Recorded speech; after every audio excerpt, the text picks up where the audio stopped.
editorial belum? Apa sih teks editorial itu? Teks editorial adalah teks atau kolom khusus dalam surat kabar yang merupakan pendapat, pandangan, opini, redaksi terhadap suatu peristiwa yang aktual, fenomenal, dan kontroversial pada saat surat kabar itu diterbitkan. Biasanya teks editorial ada di media apa aja sih? Keberadaan teks editorial dalam media massa, cetak, surat, kabar, dan lain sebagainya dapat ditemukan di rubrik opini. Di rubrik opini, teks editorial disandingkan dengan artikel dan surat pembaca dalam satu halaman. Apa saja sih pokok masalah yang dibicarakan dalam teks editorial? Pokok masalah yang dibicarakan dalam teks editorial merupakan pendapat atau pandangan redaksi terhadap suatu peristiwa yang aktual, fenomenal, kontroversial pada surat kabar itu diterbitkan. Kaidah kebahasaan ada apa aja sih di teks editorial? Kaidah kebahasan teks editorial diantaranya 1. Kalimat retoris, kalimat pertanyaan yang tidak ditujukan untuk mendapatkan jawabannya. 2. Kata populer, kata yang dikenal dan dipakai oleh semua lapisan masyarakat dalam percakapan sehari-hari. 3. Kata ganti petunjuk, kata yang digunakan untuk mengganti sesuatu, dikenal juga sebagai pronomina, digunakan agar suatu kalimat disampaikan tidak bertele-tele. Yang keempat, konjungsi kausalitas, kata hubung yang digunakan untuk menghubungkan sebab akibat dari sebuah peristiwa tertentu. Di kalimat retoris ada ciri-ciri apa saja sih dan bagaimana contohnya? Ciri-cirinya adalah tidak memerlukan jawaban, umumnya menggunakan kata tanya, berbentuk pertanyaan dan juga penegasan. Orang yang ditanya dan bertanya keduanya mengetahui jawabannya. Contohnya, bukankah menyebarkan hoaks itu dilarang undang-undang? Apa kita diam saja ketika lingkungan dirusak? Apakah kita harus menyerah di tengah pandemi ini? Apa perbedaan populer dan kajian? Populer dikenal oleh masyarakat umum, terdapat dalam percakapan sehari-hari, dipakai oleh masyarakat umum, sedangkan kajian dikenal oleh ilmuwan atau profesi tertentu, terdapat di karya tulis ilmiah atau seminar, dipakai oleh ilmuwan profesi tertentu. Apa jenis pronomina penunjuk?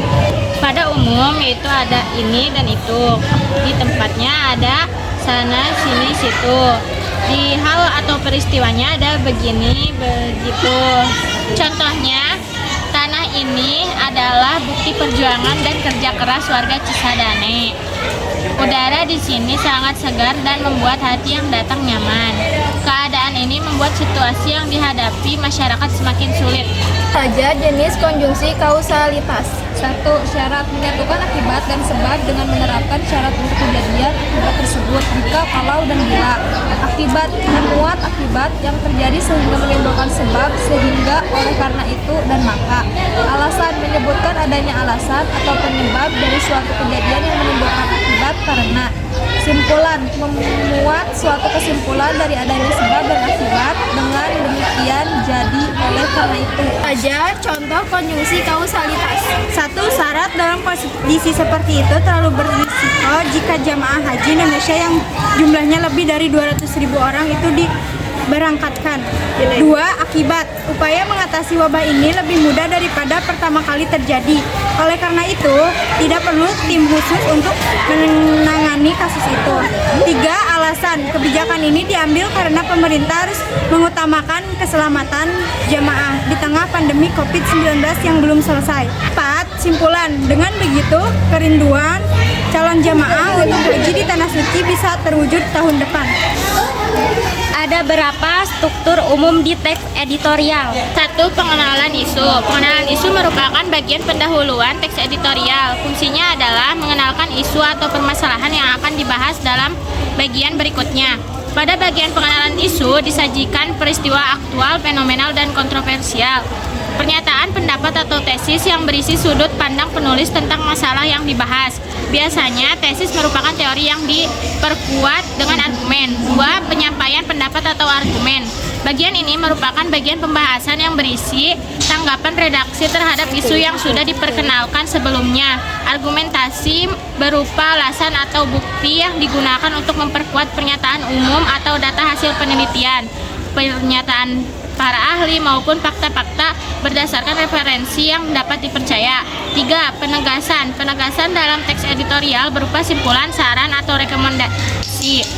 Di dalamnya juga terselip harapan redaksi pada pihak terkait dalam menghadapi atau mengatasi persoalan yang terjadi dalam isu tersebut. Pernyataan atau penegasan ulang pendapat berisi penegasan ulang pendapat yang didukung oleh fakta untuk memperkuat atau menegaskan keseluruhan isi teks editorial.